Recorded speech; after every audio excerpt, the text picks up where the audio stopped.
Hi mga kakusina, ngayon naman samahan nyo ako magluto ng all-time favorite ko talaga, ang ating embutido. So ito na nga ang ating mga kailangan. Ayan ang ating mga ingredients. Tingnan nyo na lang po ang ating mga ingredients. So ito na nga, paghahalu-haluin lang natin siya. So syempre ang sibuyas, ilalagay natin, giniling, ating bell pepper, spring onion, at syempre pa ang ating bawang at ang ating tinadtad na carrots. Ayan. Pagkatapos yan, ilalagay naman natin ang ating pasas. Ayan. Syempre para mas special, lagyan natin ng ham. O, diba? Naku, ang sarap nito, promise mga kakusina. Syempre, hindi mawawala ang hotdog. At pagkatapos niya ng ating pickles at lagyan natin ng asukal. Damihan nyo pala ng asukal mga kakusina para medyo mas matamis siya. So, syempre, nilagyan natin to ng asin at white pepper, ang ating boiled egg. Syempre, ang ating binder, ang breadcrumbs. Ayan. Pagkatapos niyan mga kakusina, lalagyan natin ito ng butter. Ayan. Di pwedeng mawala yan para mas malinamnam. So, syempre, ang ating grated cheese.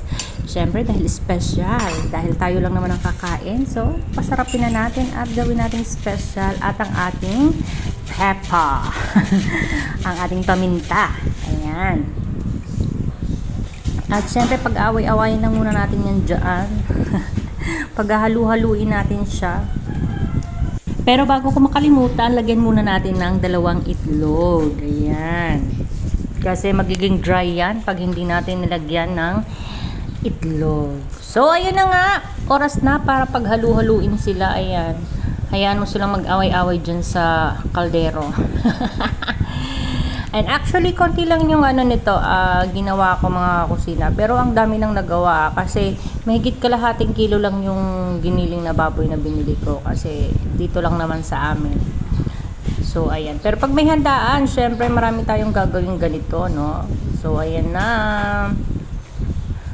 Ayan. Pagka gusto nyo palang timplahin, pwede kayong timplahan o timplahin, magprito kayo ng konti para at least alam nyo na kung ano pa yung kulang.